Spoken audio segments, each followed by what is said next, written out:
Bonjour à tous et bienvenue dans cette vidéo d'analyse sur la paire de devises euro-CHF.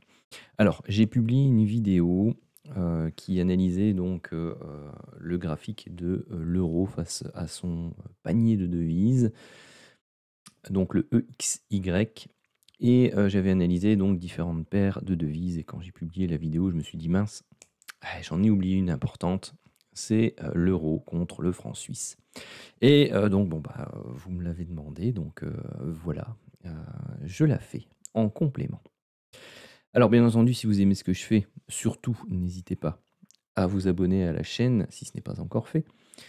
N'hésitez pas non plus à activer la petite cloche pour, les notifications afin d'être prévenu des prochaines vidéos qui sortiront et le, plus important afin que la chaîne puisse, grandir, avoir un peu plus, d'impact, eh bien, c'est tout simplement de mettre un maximum de commentaires sous la vidéo, de manière générale sous toutes les vidéos, et de mettre un maximum de pouces bleus.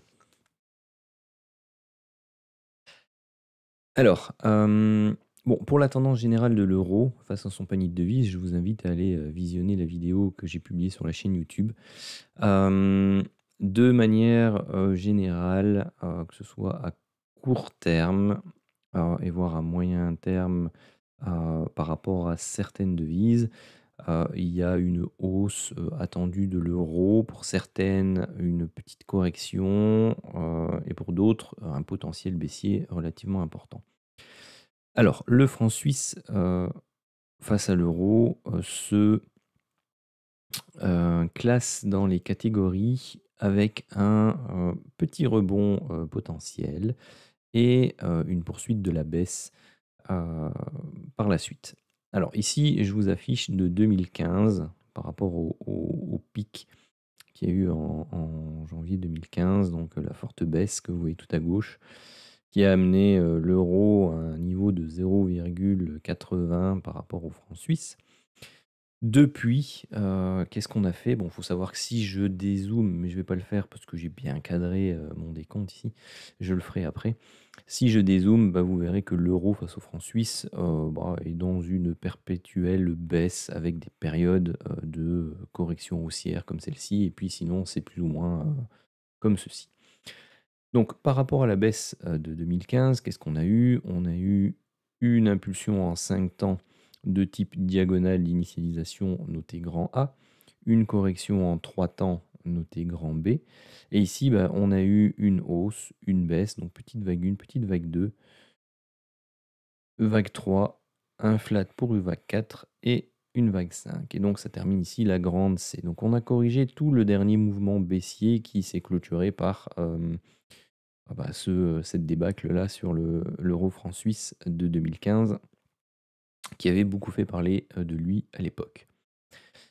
Bah, face à ça, maintenant on est dans un canal descendant que je vous ai tracé ici en rouge. Donc vous avez la borne haute, ici, une première borne basse qui reprend, cette zone-là, quasi celle-là, la touchette là, la touchette ici, toutes ces touchettes-ci et les dernières touchettes en date, celle-ci. Et puis vous avez une parallèle, qui se cale plus ou moins bien ici avec, bon, bah, des réactions là et puis là vous avez pour une vague 3, c'est pas inhabituel, vous avez une sortie de canal, avec une réintégration. Alors théoriquement, bah, on s'attend à descendre sous les 0,80, donc à faire un nouveau plus bas puisqu'on est dans une nouvelle séquence, d'impulsion baissière en 5 temps. Bon, il est possible que comme c'est un événement, spécial, spécifique, particulier qui nous a fait une super longue mèche et vous voyez entre 1 et 0,8, dans la même semaine, ça a fait chflouch, chflouch et je pense que ça doit être même dans la même journée, de mémoire. Il est possible que, la vague suivante, surtout si c'est une vague qui termine un cycle, majeur, ou important, baissier, bien soit tronquée. C'est-à-dire que, la vague 5 heu, qui est en noir ici, eh bien, n'atteignent pas, les 0,8 et ne descendent pas en dessous. C'est une possibilité et il ne faut pas, se l'enlever de la tête. Pourquoi? Alors le meilleur décompte que j'ai pu trouver sur cette paire de devises, dans ce canal, relativement assez complexe, Eh bien, c'est celle-ci, donc 5 temps baissier pour la 1. Ensuite, vous avez une correction de type A avec un triangle ici, B, et puis 5 temps pour une C, donc vague 2. Vous avez ensuite une nouvelle impulsion baissière, vague 1, vague 2, vague 3, vague 4 sous forme de triangle et vague 5. Ensuite, j'ai noté pour l'instant une vague 4 ici en flat tronqué. Alors pourquoi? Parce que cette remontée-ci est en 5 temps. Mais on a un nouveau plus bas par rapport à ce plus bas là. Donc ça veut dire que c'est une structure qui termine une structure correctrice. Celle qui commence par un 3 temps et qui se termine par un 5 temps, c'est un flat. Donc c'est-à-dire 3, 3 et 5. Donc il est en expansion parce que la vague B clôture en dessous du point de la vague 3 et il est tronqué. Pourquoi? Parce que eh bien, la vague C n'a pas su terminer au-dessus de la vague A. Généralement, ça prédit une vague 5 assez baissière. Pourquoi? Parce que ça montre la force des vendeurs, hein. Bon, les acheteurs n'ont pas été suffisamment forts ou les vendeurs n'ont pas pris suffisamment leurs bénéfices que pour ramener les prix au-dessus du niveau de la vague A. Oui, alors sur le moment, j'ai eu un doute quand je vous l'ai présenté, mais la vague 3 ici est bien plus longue, que la vague 1 là. Tout à coup, j'ai eu peur, je me suis dit: «Ah mince, la vague 3 est plus petite que la vague 1 et la vague 5», parce que la vague 5 très clairement est plus longue. Mais non, ça va, on est à 0,06 et là on est à 0,045. Donc pas de souci. On respecte bien les règles de construction. Donc, partant de ce principe, Heu, ceci, pour moi constitue une structure en 5 temps, baissière et donc là, je vais zoomer parce que ça devient important. Je vais peut-être même passer sur le, journalier pour que ce soit plus clair. Bon, ils m'ont enlevé tout mon décompte, mais c'est pas grave. Donc ici, moi j'ai une structure baissière, vague 1, une remontée, vague 2. Une vague 3, un triangle de type A, B, C, D et E, vague 4. Et puis là, une vague 5, vous voyez, elle est tout juste plus basse que la vague 3. Et donc pour moi, ça c'est un cycle baissier. Alors, deux possibilités. Soit notre grande vague 5 s'est terminée ici. Mais alors la grande vague 5 était hyper courte par rapport aux 4 premières. Ce qui est pas très académique, mais qui reste possible, hein, puisqu'on respecte bien entendu le minimum syndical, c'est-à-dire 5 temps baissier et un nouveau plus bas. Ou bah, c'est tout simplement la première vague 1 de cette vague 5 noire. Donc tout à l'heure, bon, je vais me remettre en hebdo. Hop, vous voyez que à chaque fois, on a eu un cycle rouge assez important pour une vague noire. Donc bon, ici, on peut imaginer que c'est la première phase du cycle rouge et que donc on attend la seconde phase du cycle rouge. Ceci est tout à fait en adéquation avec l'analyse de l'euro par rapport à sa paire de son panier de devises qui demande bah, tout simplement une hausse de l'euro. Bon, bah, si on revient ici entre les 50% et les 61,8% de retracement Fibonacci, eh bien, tant mieux, un retracement classique pour une vague 2, eh bien, ce sera le moment potentiellement de travailler l'euro à la baisse par rapport au CHF. Et comme c'est censé être une vague 2, derrière doit suivre une vague 3, la vague 3 étant classiquement la plus impulsive des 3 vagues, eh bien, elle devrait nous emmener sur le test de cette zone basse ici autour des, on va dire, 0,89, 0,88 assez facilement. Que si on suppose, tout ça reste de la projection, hein, mais si on suppose que l'on revient rechercher ici, on va prendre la moitié de la zone, les 161,8 d'extension, c'est même du 0,84. D'accord? Les 100, voire entre 100 et 123,6 qui est un minimum normalement pour une vague 4, pardon, une vague 3 en extension, c'est-à-dire plus grande que la 1. se situe ici entre 2 et donc c'est entre les 0,888 et les 0,87.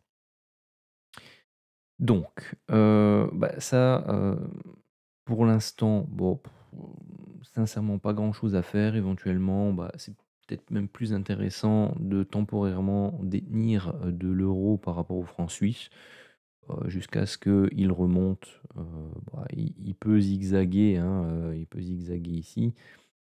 Théoriquement, il fait rarement un plus bas par rapport à celui-là. S'il le fait, c'est qu'on a une vague 2 très, très courte qui irait dans le sens de la vague C tronquée, vague 4 tronquée ici et donc qui accentuerait, la pression vendeuse et donc, qui emmènerait très certainement les prix, quelque part par là, voire même plus bas. Mais sinon, classiquement, on va attendre cette zone-ci, donc, autour des 0,96 on va dire. Ce qui fait bon, une hausse de plus ou moins 2,3% par rapport au cours actuel. La baisse potentielle suivante est de l'ordre de 8 à 9% pour les 100 à 123. Et si on doit aller chercher les 161, on est plutôt de l'ordre de 12%. Et si on doit même aller chercher les 200%, voire même de nouveau retravailler la zone des 0,80, et bien là, c'est du 16% de baisse. Donc, invalidation de ce scénario si on vient à casser les derniers plus hauts ici, que je vais vous noter, donc les 0,9929. Si on vient à casser ici, c'est que soit la vague 4 n'est pas terminée et que donc on peut avoir fait un A et ici un 3 temps.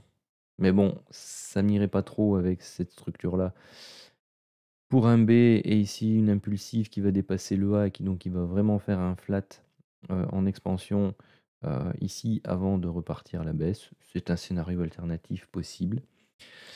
Et si on vient directement casser les plus bas ici en accélérant, et bien là, ça voudrait dire que la petite vague 2 qu'on attend dans cette zone-là, et bien, serait déjà terminée ici. Parce que vu le bidouillage qu'il y a là-dedans, c'est tout à fait possible. Alors, configurer, j'aimerais bien que tu te mettes sur toutes les unités de temps. Voilà. Toutes les unités de temps et hop, toutes les unités de temps. Ok, comme ça on peut retourner tranquillou sur le journalier. Avec notre 1 ici, 1, 2. J'aurais dû le faire aussi pour le retracement Fibonacci. Le revoilà. Qu'on attend ici, en plus c'est une belle zone chartiste. Bon, l'apex du triangle qui se trouve là, et vous voyez, moi j'adore cette zone. Je ne cesserai de le répéter, mais l'apex du triangle. Alors moi, ce que j'appelle l'apex du triangle, c'est vraiment la zone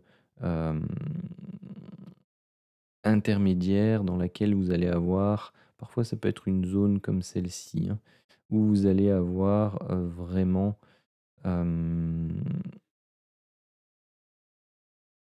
vous allez vraiment avoir le milieu du triangle. Parfois ça coïncide avec la jonction, normalement c'est la jonction entre les deux obliques qui constituent le triangle. Bon ici, ouais, c'est pas tellement, peut-être pas tellement le cas, mais bon, quoique c'est déjà pas mal du tout. Parce que là, enfin non, et encore, vous voyez, la jonction est plus basse. Moi, je préfère vraiment prendre la zone de pivot interne du triangle et vous voyez qu'elle joue dans le retracement qu'il y a après, eh bien, un rôle relativement important. On est venu buter ici une première fois dessus, une deuxième fois ici. Vous voyez que là, potentiellement, on a déjà un signal en termes de bougie, donc en termes de chandelier japonais journalier pour un retournement, hein. On n'a pas de... Ouais, est-ce qu'on a une divergence ici au niveau de l'indicateur? Après, c'est mon indique 26, 66, 9. 26, non, il est plus haut. Après, si on prend un RSI, un MACD ou autre, peut-être que vous aurez déjà une divergence. Mais en tout cas, ceci constitue déjà une première zone d'alerte. Ici, donc, on a un A, 3 temps pour un B, puis on a Un C, on a peut-être 3 temps ici, une correction. Bon, on a peut-être déjà un W. Ouais, ça me semble léger pour un X et un Y. Peut-être que cette phase de consolidation ici n'est pas terminée. Je vous avoue que je ne l'avais pas vraiment analysé et que je fais ça en direct. Donc là, celle-là est plus longue que celle-là. Et celle-ci, 0,15, elle est plus courte. Ok. Bon, on peut tout à fait avoir ici une diagonale en expansion pour avoir fait ici une petite A. On cherchera un retracement en 3 temps pour une petite B et autre chose pour une petite C éventuellement. Donc c'est un scénario qui reste tout à fait plausible au stade actuel. Donc d'avoir quelque chose comme ceci, comme cela, et ensuite une baisse. C'est une possibilité. Donc soit on fait ça, soit on démarre directement parce que vous avez eu ici un schéma de type A, B, et puis la C est là, la 2 est ici, et puis boum. Ce sont les deux options les plus probables pour une reprise baissière de type vague 3 rouge. Voilà. Voilà. Ceci clôture une vidéo qui fait déjà plus de 16 minutes. Malgré tout, je me suis promis d'essayer de faire des vidéos courtes de l'ordre autour des 5 minutes.